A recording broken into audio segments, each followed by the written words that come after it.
ಇವತ್ತು ನಮ್ಮ ಮನೆಯಿಂದ ಒಂದು ಪಾರ್ಸಲ್ ಬರುತ್ತೆ ಅಂತ ಬೆಳಿಗ್ಗೆ ಎಷ್ಟೇ ಚಳಿ ಇದ್ದರೂ ಬೇಗ ಎದ್ದು ನಾನು ನನ್ನ ಫ್ರೆಂಡು ಬೈಕ್ ತಗೊಂಡು ಹೊರಟಿದ್ದು ಬೊಮ್ಮಸಂದ್ರ ಹತ್ರ. ಬೊಮ್ಮಸಂದ್ರ ಹೋಗಿ ಬಸ್ಸಲ್ಲಿ ಬಂದಿರೋ ಪಾರ್ಸಲ್ನ ಕಲೆಕ್ಟ್ ಮಾಡಿಕೊಂಡು ನಾವಂತೂ ಹೊರಟಿರೋದು ರೂಮ್ ಕಡೆಗೆ. ರೂಮಿಗೆ ಬಂದು ಪಾರ್ಸಲ್ನ ನಮ್ಮ ನಿಖಿಲ್ ಅಣ್ಣ ಓಪನ್ ಮಾಡ್ತಾ ಇದ್ದ. ಬಾಕ್ಸ್ ಓಪನ್ ಮಾಡಿ ನೋಡಿದರೆ ಫುಲ್ ಫ್ರೆಶ್ ಬಂಗಡ ಫಿಶ್ಶೇ ಇತ್ತು. ಮನೇಲಿ ಕೇಳಿದಾಗ ಈ ಫಿಶನ್ನು ಡೈರೆಕ್ಟ್ ಬೋಟಿಯಿಂದ ಬಾಕ್ಸ್ ತಗೊಂಡು ಐಸ್ ಹಾಕಿ ಪಾರ್ಸಲ್ ಕಳಿಸಿದ್ರಂತೆ. ಇದೇ ಖುಷಿಗೆ ಟೈಮ್ ವೇಸ್ಟ್ ಮಾಡದೆ ಮೀನೆಲ್ಲ ಕ್ಲೀನ್ ಮಾಡಿ ತವಾ ಫ್ರೈಗೆ ರೆಡಿ ಮಾಡ್ಕೊಳ್ತಾ ಇದ್ದೀವಿ. ಫಿಶ್ಗೆ ಮಸಾಲ ಎಲ್ಲ ಕರೆಕ್ಟಾಗಿ ಹಿಡೀಲಿ ಅಂತ ಕಟ್ಸ್ ಹಾಕ್ಕೊಳ್ತಾ ಇದ್ದೀನಿ. ಹಾಗೆ ಫಿಶ್ ತವಾ ಫ್ರೈಗೆ ಹೋಮ್ ಮೇಡ್ ಮಸಾಲ ಮಾಡುವ ಅಂತ ಮಸಾಲಾನೆಲ್ಲ ರೆಡಿ ಮಾಡಿ ಮಿಕ್ಸಿಗೆ ಹಾಕಿ ರುಬ್ತಾ ಇದ್ದೆ.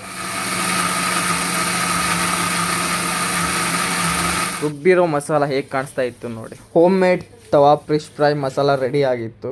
ಹಾಗೆ ಫಿಶ್ಗೆಲ್ಲ ಕರೆಕ್ಟಾಗಿ ಫುಲ್ ಅಪ್ಲೈ ಮಾಡಿ ಒಂದು ½ ಹಾಗೆ ಮ್ಯಾರಿನೇಷನ್ಗೆ ಬಿಟ್ಟಿದ್ದೆ. ಆ ಕಟ್ಸ್ ಒಳಗಡೆ ಎಲ್ಲ ಪೂರ್ತಿ ಮಸಾಲ ಹೋಗಬೇಕು.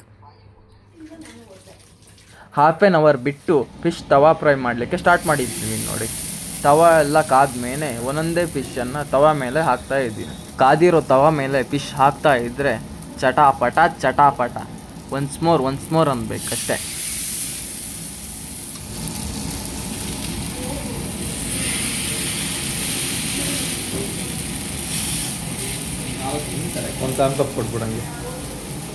ನಮ್ಮ ಕರಾವಳಿ ಶೈಲಿ ಫಿಶ್ ತವಾ ಫ್ರೈ ಸಖತ್ತಾಗಿ ರೆಡಿ ಆಗ್ತಾ ಇತ್ತು. ಉಪ್ಪು ಹುಳಿ ಖಾರ ಕರೆಕ್ಟಾಗಿ ಫಿಶ್ಗೆ ಬಿದ್ದರೆ ಒಂದು ಬೈಟ್ ತಿಂತಿದ್ರೆ ಸ್ವರ್ಗ ಕಣ್ರಿ. ಫಿಶ್ ತವಾ ಫ್ರೈ ಅಂತೂ ಸಖತ್ತಾಗಿ ರೆಡಿಯಾಗಿತ್ತು.